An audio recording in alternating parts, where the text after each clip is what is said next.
Language lesson 11, making compound nouns plural.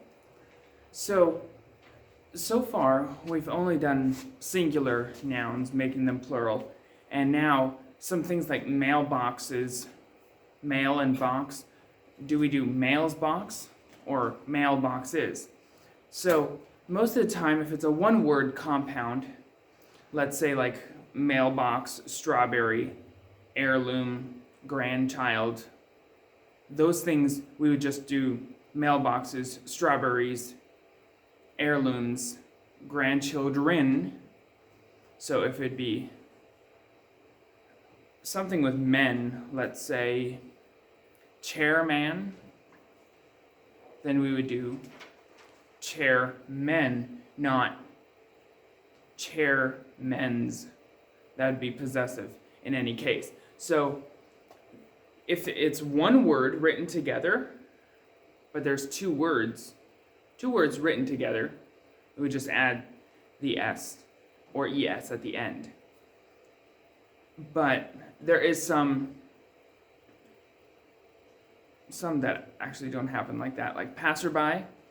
It would just be passers-by. It's one of those English language exceptions again. And then if we have two or three word compound nouns, let's say brother-in-law, then we would do which word is the most important in those three words. Is it brother, is it in, or is it law?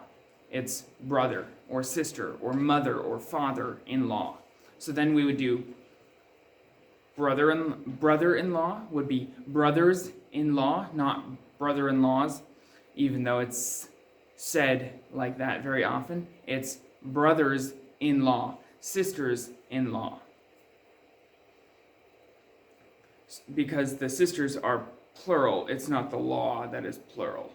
So besides that, timeout is not one of those. Time would be normally the most important. How much time do you have to sit there and do nothing in timeout? But it would be behind out. Timeouts. How many timeouts have you had? Unfortunately, I've had a few in my childhood years. But you would not say times out. How many times out have you had? No, how many timeouts have you had? And then, if there's two words like full and barrel or full and spoon, spoonful, you can write them either way. Spoonsful or spoonfuls. So I'm going to go through number 1 to 8 with you. And then I'm going to try to give both, and then you can figure out which one it is. So number 1, runner-up. Is it runners up or is it runner-ups?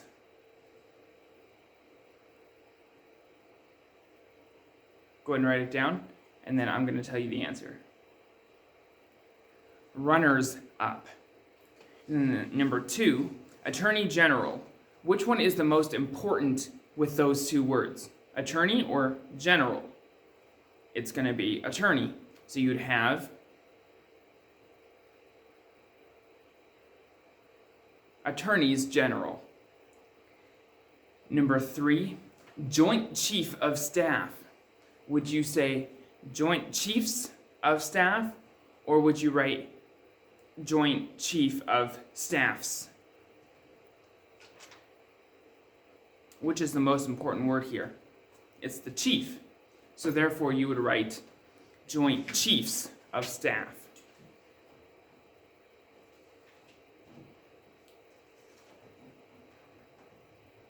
Do you know what, instead of doing this entire new part on with you, go ahead and finish the rest, because I'm pretty sure you can do it. Go ahead and do the rest of the lesson on your own as well, and if you have any questions, please let me know.